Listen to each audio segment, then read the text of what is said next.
અમારી ચેનલ પર તમારું સ્વાગત છે। તાજેતરમાં દેવાયત ખવડના જામીન રદ થયા છે।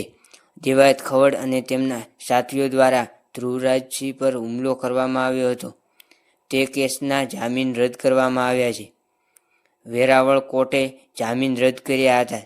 ત્યારબાદ દેવાયત ખવડ પોલીસ સમક્ષ હાજર થયા છે અને સરેન્ડર કર્યું છે। ત્યારબાદ રઘુભાઈ ખાચરનો એક વિડીયો વાયરલ થઈ રહ્યો છે।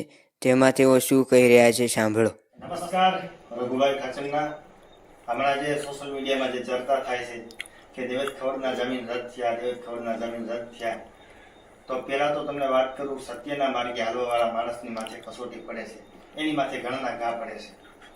અને સત્યના માર્ગે હાલવાવાળા માણસની માથે કસોટી પડે છે, એની માથે ઘણા ઘા પડે છે અને અંતે તો સત્યની જીત થાય છે। શું કામ કે સત્ય પરેશાન છે, પણ આ જીત નથી। 100 કૌરવો હતા અને ખાલી 5 પાંડવો હતા। જીત કોની થઈ? પાંડવોની જીત થઈ ને।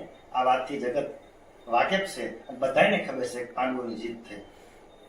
ટૂંકી વાત કરું, જેથી મહાભારતના પાયા દરબાઈ ગયા, યુદ્ધ નક્કી થઈ ગયું અને તેથી અખિલ બ્રહ્માંડનો નાથ કાળિયો ઠાકર મુરલીધર મહારાજ એક એકની છાવણીમાં જ્યારે આંટો મારવા જાય, કૌરવોની છાવણીમાં જ્યારે આંટો મારવા ગયા ભગવાન, અને કોઈ મ્યાનમાંથી તલવારો બારી કાઢતા હતા અને કોઈ ભાલાની ધારું કાઢતા હતા, અને એવા ટાણે અખિલ બ્રહ્માંડનો નાથ મુરલીધર મહારાજ કૌરવોની છાવણીમાં આંટો મારી અને ભગવાન જ્યારે પાંડવોની છાવણીમાં આવ્યા અને તેથી અર્જુનના છાવણીમાં જ્યારે ભગવાને આંટો માર્યો અને તેથી અર્જુન નિદ્રામાં હતો, આરામમાં અર્જુન હતો, અને તેથી અખિલ બ્રહ્માંડનો નાથ દ્વારિકાવાળો મુરલીધર મહારાજ ભગવાનને અર્જુનને ચાબુ કરાવ્યું। કયા અર્જુન?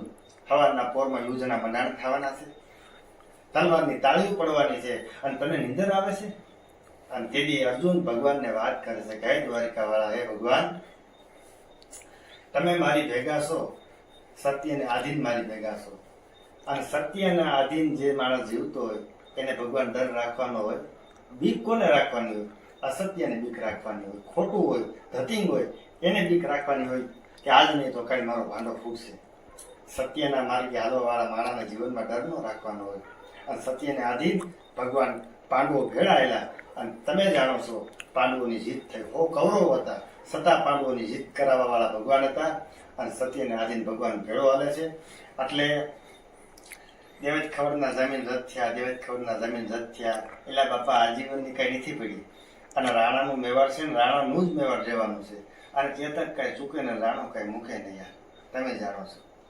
એટલે સત્યના માર્ગે હાલશો તો જીવનમાં ઘણું બધું સહન કરવાનું આવશે, કે ઘણી બધી ઠોકરું ખાવાની આવશે, પણ સતત એની એ માણસની કદર થાય છે, કિંમત થાય છે। ટૂંકી વાત તમને કરું, આજ પણ આપણે કોઈનો દાખલો દેતા હોય કે ફલાણા ભાઈ, એની વાત ન થાય, પણ એ માણસ ઈમાનદારીથી જીવતો હોય, ખાનદાનીથી જીવતો હોય, સાચું હગા ભાઈને કહેવાની જેનામાં તેવડ હોય ને, એના દુનિયા દાખલા હતા। બાકી પછી ખોટી આડુડાઈ કરી લાકડું પસાડવા વાળાને હાંગડું ભા કહેવાય, એને કઈ મરદના ફાડી હેનો કહેવાય। સુરાને સાપડે હનકા તો હરિભગતાને હોય, એ નાક ઓઢાને ન હોય, સ્વર્ગના મહેમાન શ્યામળા।